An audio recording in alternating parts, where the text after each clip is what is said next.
मजहर आत आला आणि मला टेनिस खेळायला घेऊन गेला. माझा खरं तर मूड नव्हता, पण त्याच्याशी बोलण्याची संधी मिळावी म्हणून मी हो म्हणालो. मी त्याला विचारलं. मी म्हणालो की आपण आता एकमेकांना बऱ्यापैकी ओळखतोय, पण दोघांनाही एकमेकांच्या कुटुंबाबद्दल काहीच माहिती नाही आहे. मी तर सडा फटिंग आहे. तुझं काय? तुझं लग्न झालं आहे? मुलं बाळं वगैरे किती? मजहर हसला आणि म्हणाला, तुझ्या दुसऱ्या प्रश्नाचं उत्तर हो असं आहे, पण पहिल्या प्रश्नाचं उत्तर नाही असं आहे. याचा अर्थ प्राशिलानं मला जे मजहरबद्दल सांगितलं होतं की तो कुठल्याही तरुणीबरोबर प्रणय क्रीडा करू शकत नाही, हे धादांत खोटं होतं. मजहरबद्दल तिने हे खोटं सांगितलं असेल तर मालविकाबद्दल सुद्धा तिने खोटं सांगितलं असेल का? या विचारांच्या तंद्रीत मी घरी आलो आणि ज्या कपाटातून प्राशिलानं अल्बम बाहेर काढला होता तो पुन्हा एकदा बघावा या हेतूनं मी कपाट उघडलं. हे लोक काहीही करू शकत असतील तर दुसऱ्या कोणाच्या तरी विवाह समारंभातल्या फोटोमध्ये नवऱ्याच्या जागी प्रजापती आणि नवरीच्या जागी मालविकाचा चेहरा बदलणं या लोकांना काही अवघड नव्हतं. पण कपाटामध्ये अल्बम नव्हता. मी खुर्चीत पटकन खाली बसलो. विश्वास तरी कोणावर ठेवायचा? लोखंडी गज लावून बंदिस्त केलेला तो बंगला नक्की कोणासाठी होता? मालविकासाठी का प्रजापतीसाठी? एकंदरीत गेल्या काही तासात घडलेल्या घडामोडी बघता रात्री पळून जायचा विचार करण्यात काही अर्थ नव्हता. रात्री पहारेकरी जास्तच कडकपणे आपला पहारा देतात असं माझ्या लक्षात आलं होतं. दिवसा त्या मानानं ते थोडे ढिल्ले पडत असावेत. मला सगळ्यात पहिला अडथळा मजहरचा होता. तो दूर करायला हवा होता. मी त्याचा विचार करायला आणि मजहर जेवण घेऊन यायला एकच गाठ पडली. मजहर, आपल्या दोघांची आता बऱ्यापैकी मैत्री झाली आहे. मी तुला एक स्पष्ट विचारू? आता तू माझ्या मुलाबाळांची चौकशी केलीसच की, आता आणखीन काय हवंय? तुझं आणि मालविकाचं काही लफडं चालू आहे का रे? काही काय बोलतो तू? मी सांगतोय ते नीट ऐक. मालविका प्रशिलाचा खून करण्याच्या प्रयत्नात आहे. तो एकदम स्तब्ध झाला. त्याच्या कपाळावर घामाचे थेंब जमा झालेले मला दिसले. मी त्याला आणखीन घाबरवायचं ठरवलं आणि त्याचा आळ तुझ्यावर येईल अशी ती व्यवस्था करणार आहे. माझ्या अपेक्षेनुसार त्याला हा आणखीन एक मोठा धक्का होता. त्याच्या चेहऱ्यावरनं मला ते जाणवत होतं, पण पटकन स्वतःला सावरत तो म्हणाला, मूर्खासारखं काहीतरी बोलू नकोस आणि माझ्यात किंवा या कुटुंबाच्या मध्ये तू पडू नको. तुला ज्याच्यासाठी पैसे मिळत आहेत ना, तेवढं फक्त काम तू कर, तो म्हणाला आणि निघून गेला. दिवसा पळून जायचं तर मला पहारेकऱ्यांना चकवा देता आला पाहिजे. प्रजापतीचा मांस घालून मी तो सहज देऊ शकत होतो. फक्त त्यावेळी मजहर तिथे असता कामा नये एवढीच काळजी मला घ्यायची होती. मी ठरवलं की काहीतरी निमित्त काढून बाजूला खाली जाऊन यायचं. बंगल्याच्या खालच्या गॅरेजमध्ये जगवार, रोल राईस, मर्सिडीज अशा 3 गाड्या होत्या. कुठल्या गाडीनं पळून जाणं जास्त सोयीस्कर आहे असा विचार माझ्या मनात आला. मजहर आत आला. मी त्याला काल दिलेल्या बातमीचा त्याच्यावर काय परिणाम झाला असेल याचा अंदाज घ्यायचा मी प्रयत्न केला, पण तो फारसं काही बोलला नाही. अर्ध्या तासात आपण निघतोय, तो म्हणाला आणि आतल्या कपाटात जाऊन त्यांनी मला माझे कपडे घालण्यासाठी बाहेर काढले. मला आश्चर्य वाटलं. त्यांनी बाहेर काढून ठेवलेले कपडे हे माझे स्वतःचे होते, म्हणजे तो प्रजापतीचा सूट नव्हता. आपण निघताना तू हे कपडे घालायचेत आणि तुझा मास्क तू घालू नकोस असंही त्यांनी मला सांगितलं. मी नखशिखांत हादरलो. याचा अर्थ एकच होता, भालेकर बाहेरून परत आलेला असणार. माझ्या जिथे जिथे सह्या घ्यायच्या तिथे तिथे तो सह्या घेणार. त्यानंतर त्यांना माझी गरज भासणार नाही. भालेकर मजहरला सांगेल की आता याचं इथलं काम संपलंय, याला विमानतळापर्यंत सोडून ये. गाडीतून विमानतळावर जाईपर्यंत ते मला इंजेक्शनमधनं बेशुद्धीचं औषध देतील आणि माझं आयुष्य संपून जाईल. नाही, मी हे होऊ देणार नव्हतो. मी जेव्हा ऑफिसमध्ये जाईन तेव्हा सह्या करायला स्पष्ट नकार देईन. काय करतील ते करून करून. मला जिवंत तर ठेवावंच लागेल त्यांना. मी माझे स्वतःचे कपडे आणि बूट अंगावर घातले. इतके दिवस प्रजापतीचा सूट अंगावर घालायची सवय होती, त्यामुळे मलाच माझे हे कपडे अगदी दरिद्री वाटले. एकतर मी मरणार होतो किंवा जगलो असतो तर पुन्हा पूर्वीचं दरिद्री जीवन जगायला सुरुवात केली असती. म्हणजे रोज बॉलिवूडचे दरवाजे ठोठवणं, मला काम द्या म्हणून भीक मागणं. नको, मला ते पुन्हा जुनं आयुष्य जगायचंच नाहीये आणि मला मरायचंही नाहीये. मी स्वतःला बजावलं. माझा मास्क आणि मेकअपचं इतर सामान मजहरनी एका सुटकेसमध्ये भरलं, त्याला लॉक लावलं. चल निघूया. मजहर मला खाली घेऊन आला. अंधारातून एक व्यक्ती पुढे आली. त्यांनी मजहरच्या हातातनं सुटकेस घेतली. हा भैरव आहे, भैरव. इथून पुढे हा तुझ्याबरोबर असेल. तो तुला योग्य त्या ठिकाणी घेऊन जाईल. बाहेर एक टॅक्सी उभी होती. भैरव आणि मी टॅक्सीत बसलो. तू नाही का येत आहेस माझ्याबरोबर? मी मजहरला विचारलं. तो फक्त दात विचकून हसला. मला बरीच कामं करायची आहेत, तो म्हणाला आणि टॅक्सी सुरू झाली. मी भिरभिरत्या नजरेनं बाहेर बघत होतो. शांत रहा मिस्टर चक्रपाणी, भैरव म्हणाला. तू तुझं काम कर, मला माझं करू दे. हा भैरव कोण असेल आणि कशाला आला असेल मला न्यायला? कुठे नेत असतील ते मला? समीप सिन्नरकरला यांनीच मारला असेल का? माझं काय करेल हा?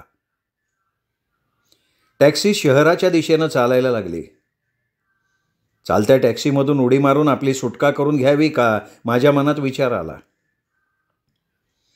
प्रजापती इलेक्ट्रिक अँड ऑइल कॉर्पोरेशनच्या ऑफिसच्या दिशेनं टॅक्सी धावायला लागली. एका उंच लोखंडी गेटजवळ टॅक्सी उभी राहिली. पण हे गेट माझ्या ओळखीचं नव्हतं. म्हणजे ऑफिसच्या इमारतीचं हे गेट नव्हतं. आपण चुकीच्या ठिकाणी आलोय का? मी भैरवला विचारलं. आपण मागच्या बाजूने आलोय, पुढच्या बाजूला प्रेसचे लोक असतात ना, म्हणून. आम्ही अंधारात तळघरातल्या कार पार्किंगमध्ये आलो. भैरवने मला गाडीतनं खाली उतरण्याची सूचना केली. तो स्वतःही उतरला. आम्ही आता एका आलिशान अशा वेटिंग रूममध्ये आलो होतो. वेटिंग रूम म्हणण्यापेक्षा वेटिंग हॉल होता तो. जवळजवळ 20 खुर्च्या आणि टेबलं तिथे ठेवलेली होती. अनेक मॅगझिन्स इथे वाचायला ठेवली होती. मी पळून जायच्या विचारात होतो ते दूरच राहिलं. मला मोठ्या शिताफीनं पकडून इथे आणण्यात आलं होतं. दरवाजा उघडला आणि सानवी आत आली. मला आश्चर्याचा धक्काच बसला. मला तिच्याशी खूप बोलायचं होतं, पण आत्ता ते शक्य नव्हतं. तिच्या चेहऱ्यावर मैत्रीचे असे कुठलेही भाव नव्हते. मिस्टर चक्रपाणी, तुम्ही प्लीज माझ्याबरोबर इकडे याल का? तिने विचारलं आणि मी मागून येतोय का नाही हे न बघता ती मला एका कॉरिडॉरमध्ये घेऊन गेली. टोकाला एक मोठं लाकडी दार होतं आणि त्यावर लिहिलेलं होतं, प्रखर मार्तंड प्रजापती यांचं ऑफिस. सानवीनी दार उघडलं. मी विचार केला की आत भालेकर माझी वाट बघत बसला असेल सह्या करण्यासाठी. आत या सर, ती म्हणाली. आत एक खूप मोठं सागवानी लाकडाचं टेबल होतं. त्याच्या मागे एक अत्यंत आरामदायी आणि भली मोठी अशी ऑफिसची खुर्ची होती. त्या खुर्चीत भालेकर बसला असेल या अंदाजानं मी नजर वर करून बघितलं तर तिथे भालेकर नव्हता. ज्या माणसाचा तोतया म्हणून काम करण्यासाठी मला इथे आणलं गेलं होतं तो साक्षात प्रखर मार्तंड प्रजापती त्या खुर्चीत बसलेला होता. मला बघता दिलखुलासपणे हसत तो खुर्चीतनं उठला. पुढे होऊन माझे दोन्ही हात त्याने हातात घेतले. माझ्या चेहऱ्यावरचे काळजीचे भाव बदलत बदलत आश्चर्यात परावर्तित झाले. माझी ही अवस्था बघून त्याला आणखीनच हसू आलं. एवढी काळजी करू नकोस मित्रा, आपण बोलूयातच, पण सगळ्यात आधी मला तुला धन्यवाद द्यायचे आहेत. त्याच्या आवाजात एक आश्वासक भाव होता. आधी आपण काहीतरी ड्रिंक घेऊ, शॅम्पेन. मी अजून स्वतःला सावरूच शकलो नव्हतो, कारण हे सगळं अचानक घडलं होतं. बघता बघता त्यांनी शॅम्पेनची बाटली उघडली, 2 ग्लासमध्ये भरली, पण त्या ग्लासला हात लावायचं धाडस मला झालं नव्हतं. प्रखर मार्तंड प्रजापतीसमोर मी उभा होतो. माझ्या अंगावर काटा आला होता. अरे, तू कल्पनाही करू शकत नाहीस एवढं मोठं काम केलंयस तू माझं, तो म्हणाला आणि स्वतःच्या हातानं शॅम्पेनचा ग्लास उचलून त्यांनी माझ्या हातात दिला. थरथरत्या हाताने मी तो हातात घेतला. मी कल्पनाही करू शकत नव्हतो की तंतोतंत माझ्यासारखा दिसणारा, माझ्यासारखा आवाज असणारा आणि तेवढाच हुशार असा माझा डुप्लिकेट कोणी असू शकतो. मी तुझे सगळे फोटो, सगळे व्हिडिओ बघितलेत. टेनिस खेळताना, पोहताना, टेबलवर काम करताना, आमच्या ऑफिसमध्ये प्रवेश करताना, सगळे सगळे. तो कौतुकानं म्हणाला.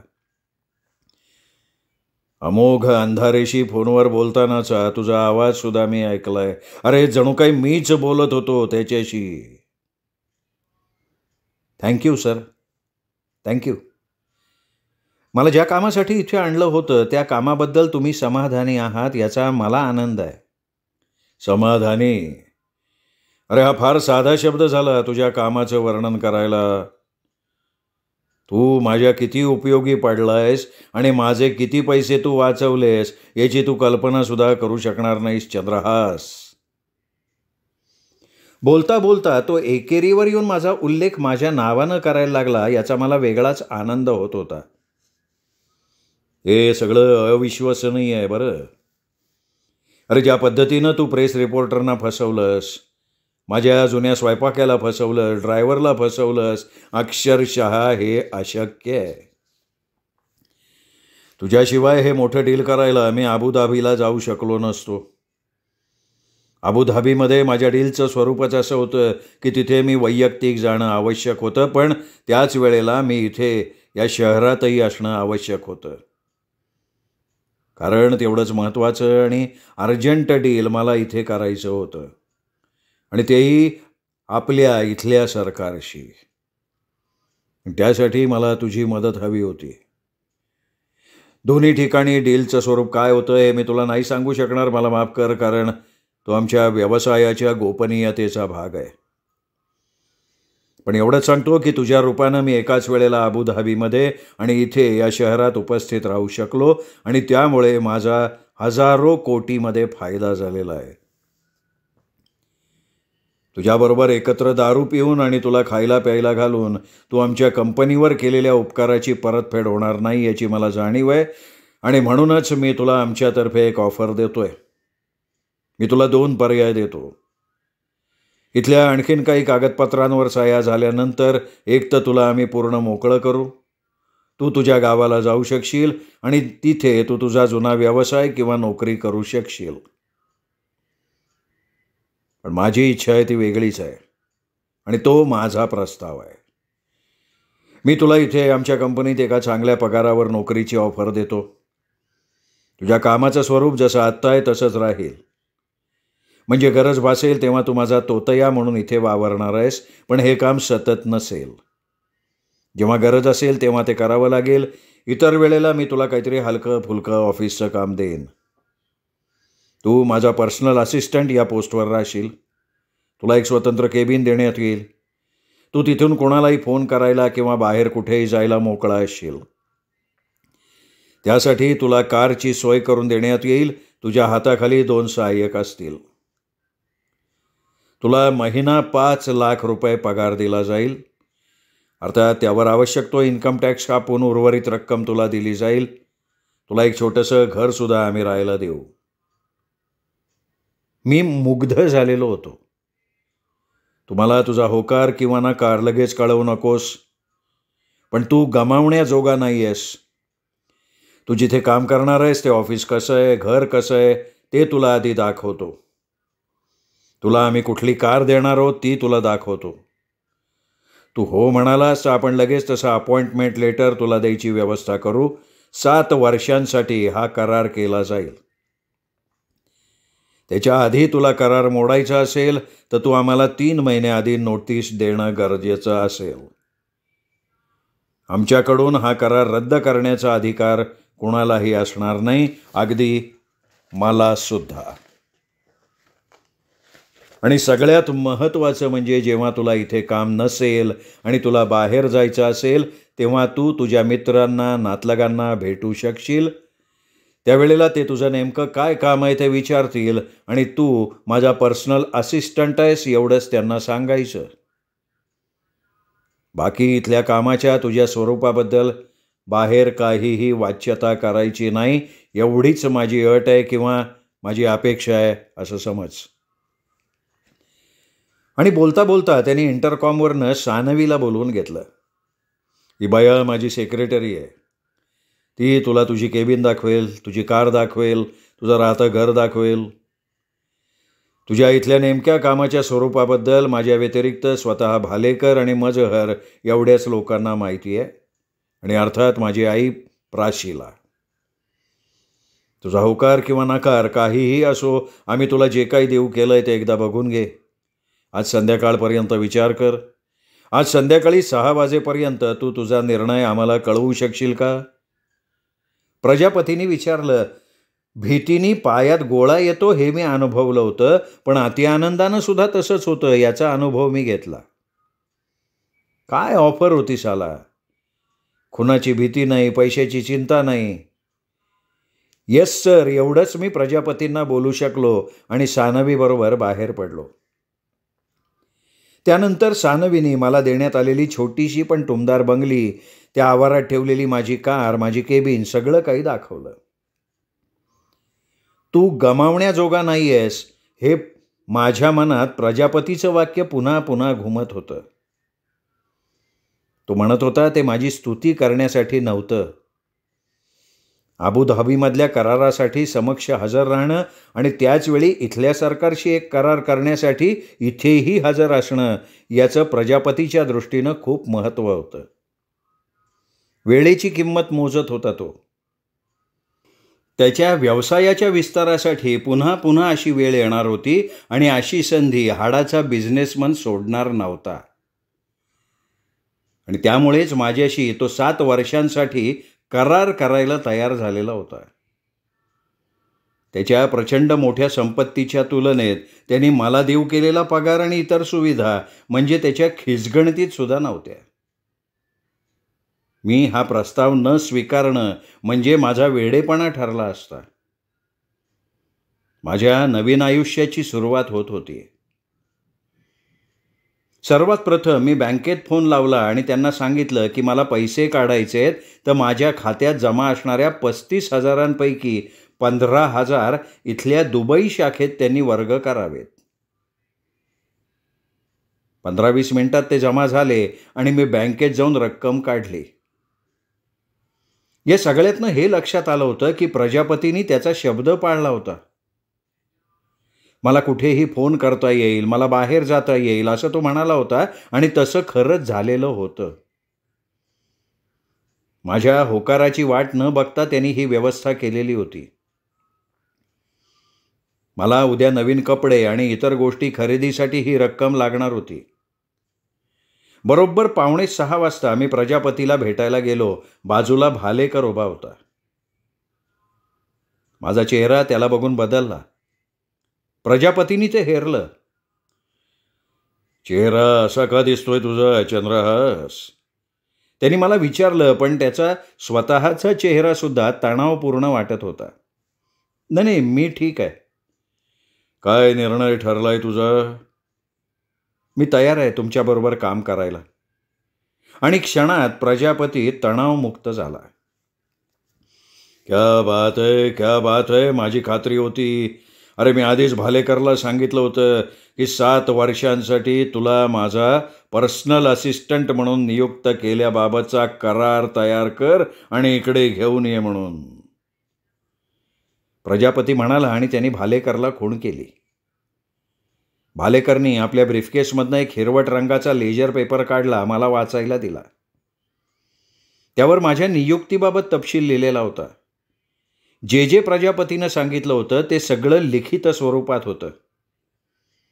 माझ्या सहीसाठी भालेकरनी मला पेन दिलं, मी सही केली. मला एक प्रत दिली. त्यावर भालेकरनी अध्यक्ष Prajapati electric oil and infrastructure corporation म्हणून सही केलेली होती. अभिनंदन चंद्रहास, आता तू आमचा एक स्टाफ झालास. प्रेसला आणि इतरांना सांगायला तू माझा पर्सनल असिस्टंट आहेस. तुझ्या करारात तसाच उल्लेख केलेला आहे. पण इथल्या कामाच्या स्वरूपाबाबत 100% गुप्तता पाळायची हे लक्षात ठेव. नक्कीच सर. तुझी हरकत नसेल तर तुला लगेच तुझ्या कामाला सुरुवात करायला लागणार आहे चंद्रहास. कारण मला आता लगेचच एका कामासाठी बाहेर जायला लागणार आहे, प्रेस रिपोर्टर्सना टाळून. आज बाथरूममध्ये जा. तुझं मेकअपचं सामान तिथे ठेवलं आहे. पुन्हा प्रजापती म्हणून तयार हो आणि मजहरबरोबर ऑफिसच्या पुढच्या दारातून बाहेर पड आणि सरळ माझ्या घरी जा. मी येईपर्यंत तिथेच राहा. मी 1-2 दिवसात येईन. मी आलो की मात्र पुढचे 10-15 दिवस तू पूर्णपणे मोकळा असशील, कुठेही जायला, काहीही करायला. प्रजापती म्हणाला आणि मी बाथरूममध्ये जाऊन पुन्हा प्रजापतीचं रूप घेऊन आलो. भालेकर गेला होता. प्रजापती आपल्या खुर्चीवरून उठून खिडकीजवळ येऊन बाहेरच्या टेनिस कोर्टकडे बघत उभा होता. मी बाहेर येताच त्यांनी त्याचं तोंड उघडलं. त्याची बोटं आश्चर्यानं आपल्या ओठांवर आली. Oh my God, my God, मी माझी आरशातली प्रतिमा तर बघत नाहीये ना, तो म्हणाला आणि माझे दोन्ही हात त्याने हातात घेतले. अविश्वसनीय आहे हे, तो म्हणाला आणि मी सुद्धा त्याच्या आवाजात म्हणालो, अविश्वसनीय आहे हे. तो गडगडाट करत हसला. म्हणाला, मला आता निघावं लागेल. मजहर तुला ऑफिसात नेईल. तिथे भालेकर असेल. काही कागदपत्रांवर सह्या करून मी मगाशी म्हणालो त्याप्रमाणे माझ्या घरी जा. मी येईपर्यंत तिथे राहा. तो म्हणाला आणि त्याने इंटरकॉमवरनं मजहरला बोलवून घेतलं आणि मजहर आल्यानंतर तो बाहेर पडला. हा तुला पुढचं सगळं सांगेल, तो म्हणाला आणि तिथून बाहेर पडला. मजहरबरोबर मी ऑफिसमध्ये आलो तेव्हा भालेकरनं सहीसाठी काही कागदपत्र माझ्यासमोर ठेवली. आता मला कसलं टेन्शन नव्हतं. मी सह्या केल्या, पण भालेकरचा चेहरा मला चिडलेला वाटला. प्रजापतींनी मला नोकरी देणं त्याला आवडलेलं दिसलं नाही.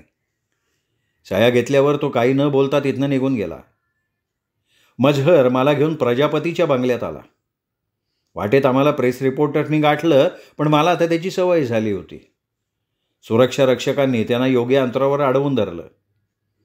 घरी आल्यावर मी माझा मास्क काढून ठेवला. मी आता निघतो. तू आता मोकळाच आहेस. या परिसरात कुठेही फिरलास तरी चालेल, कोणाला फोन केलास तरी चालेल. म्हणजे माझ्यावर आता काही बंधन नाही? नाही.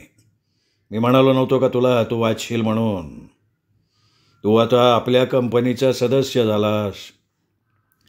फक्त खाली गेलास तर गेटजवळ जाऊ नकोस, कारण कोणीतरी तुला तिथे बघू शकतं. जाता जाता मजहर म्हणाला. संध्याकाळी जेवणाची ऑर्डर घ्यायला दक्ष आला.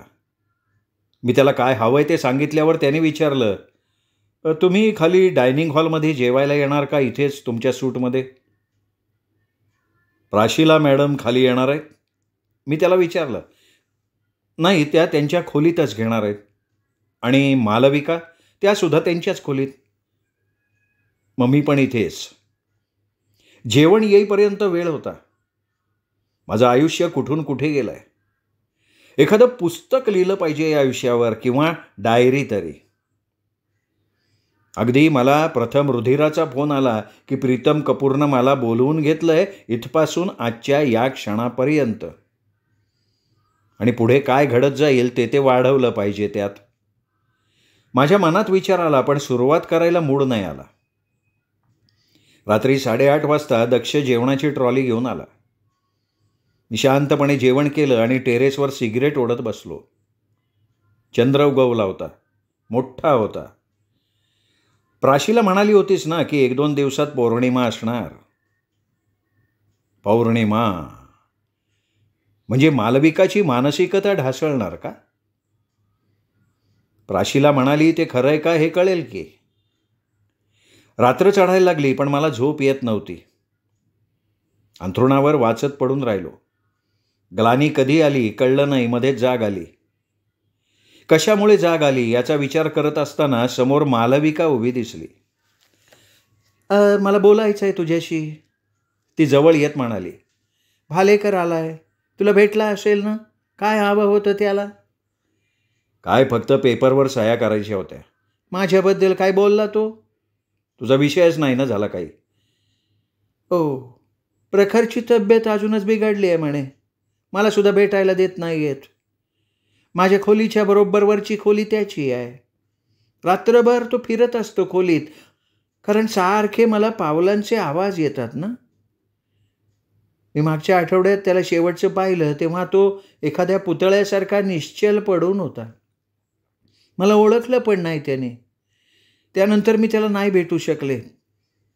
बाहेरचा पहारेकरी मला मी बायको असून सुद्धा नाही सोडतात. मी काहीच प्रतिक्रिया दिली नाही. मरणार आहे का तो?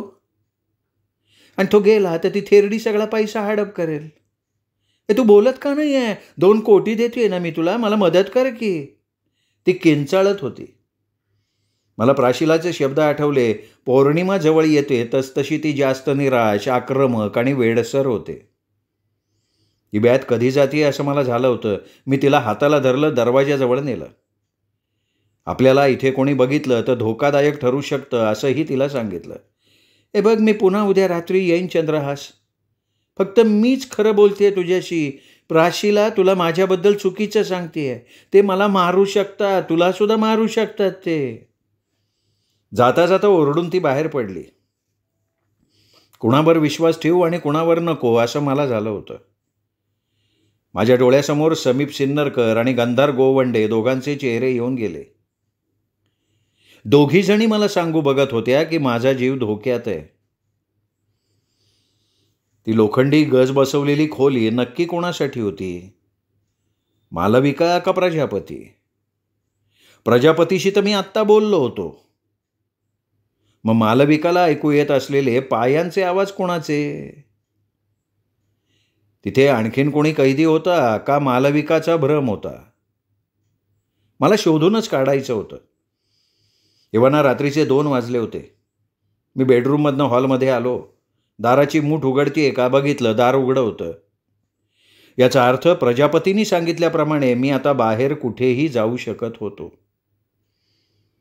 खाली डोकून बघितलं, कुठलाही पहारेकरी मला दिसला नाही. याचा अर्थ खरंच त्यांनी माझ्यावरचे पहारे काढून टाकले होते. मझहर म्हणालाच होता ना की तू आता आमच्यापैकी एक झालायस. त्याही परिस्थितीत मला खूप बरं वाटलं. प्रजापतीच्या रूमच्या दिशेनं मी जायला लागलो. गज लावलेल्या 3 खिडक्या होत्या. मी पहिल्या दारावरनं पुढे सरकलो. दुसऱ्या दाराच्या कडेला आलो. पहिल्या खोलीतल्या खिडक्या लोखंडी गजानं बंद केल्या होत्या. मी दाराची मूठ फिरवायचा प्रयत्न केला, पण दार काही उघडू शकलं नाही. मी दाराला कान लावला, आतला कानोसा घ्यायला लागलो. मला आतून कुठलाही आवाज आला नाही. मी तिसऱ्या दाराच्या दिशेनं पुढं सरकलो. तोही दरवाजा बंद होता. त्याही दाराला कान लावून मी कानोसा घेतला. आता मात्र माझ्या अंगावर काटा आला. मालविका म्हणत होती त्याप्रमाणे आत कोणीतरी चालत असल्याप्रमाणे थप्प थप्प थप्प असा आवाज येत होता. मध्येच खाकरून आपला घसा साफ केल्यासारखा आतनं आवाज आला. मी दाराला कान लावून तसाच उभा राहिलो होतो. पुन्हा चालायचे थप्प थप्प असे आवाज यायला लागले. याचा अर्थ मालविका खोटं बोलत नव्हती किंवा तिचा तो भ्रम नव्हता. आत कुठला तरी माणूस नक्की होता. पिंजऱ्यात जसा एखादा प्राणी सतत चालत असतो ना, तसा चालत असलेला माणूस. एक नक्की, आतला माणूस प्रजापती नव्हता, कारण काही तासांपूर्वी तो मला भेटला होता. मग आत कोण असेल? तेवढ्यात माझ्या पायाला कशाचा तरी स्पर्श झाला. मी पटकन उडी मारून बाजूला झालो. काय आहे ते खाली बघितलं तर तो प्राशिलाचा कुत्रा शेरू होता.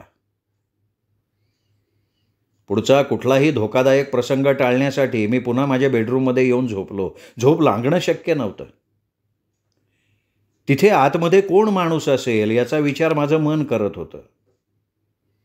बाहेर मोठा चंद्रप्रकाश पडला होता. खिडकीतनं चंद्र दिसत होता. उद्या किंवा परवा पौर्णिमा असणार, कारण चंद्राचा आकार बऱ्यापैकी मोठा दिसत होता. म्हणजे प्राशिला जे सांगते ते खरं असेल तर मालविका वेडसर होणार. म्हणजे हे लोक तिला आता त्या खोलीत बंदिस्त करून ठेवतील का आधीच ठेवलंय तिला बंदिस्त करून? आतमधला माणूस, त्याच्या पायाचा आवाज मी ऐकला होता. ती व्यक्ती म्हणजे स्वतः मालविका तर नसेल. तीच आत फिरत असेल आणि आपल्याला सांगत असेल की प्रजापती आतमध्ये आहे. तसा भास तर तिला होत नसेल. मी अंथरुणातनं उठलो. झोप येतच नव्हती. टेबलावरचा दिवा लावला. बाहेर आता पूर्णपणे शांतता होती. रात्रीचे 2:45 वाजले होते. मी विचार केला की या घरात काय घडतंय याच्याशी मला आता काही देणं घेणं नाही आहे. आता मी प्रजापती कॉर्पोरेशनचा एक स्टाफ होतो. मला ते भरपूर पगार देत होते. राहायला घर होतं, गाडी होती. मी त्यांच्या घरगुती राजकारणात पडायचं नाही असा विचार केला. 2 दिवसांनी प्रजापती येईपर्यंतच मला त्याचा तोतया म्हणून रोल करायचा होता. त्यानंतर पुन्हा 15 दिवस मी मोकळा राहणार होतो. मी सानवीला बाहेर फिरायला नेणार होतो. इतरही बरीच ऐश करणार होतो. मी पुन्हा बेडरूममध्ये जाऊन झोपायचा विचार केला. तेवढ्यात मला अगदी हळू आवाजात हॉलच्या दाराच्या बाहेर क्लिट्ट असा एखाद्या धातूचा आवाज येतो तसा आवाज आला. मी दाराकडे वळलो. माझ्या लक्षात आलं होतं कसला आवाज. दाराची मूठ मी फिरवली. दार ढकलून बघितलं तर दार बाहेरून बंद करण्यात आलेलं होतं. बाहेरून किल्ली लावून दार बंद करण्यात आलं होतं, त्याचा तो आवाज आला होता. याचा अर्थ त्यांनी मला पुन्हा कोंडून ठेवलेलं होतं. थोड्याच वेळापूर्वी मी ठरवलं होतं की या कुटुंबाच्या घरगुती राजकारणात आपण पडायचं नाही, पण आता मला कोंडून ठेवण्यात आलं. त्यामुळे मी आपसूक त्याच्यात ओढला गेलेलो होतो.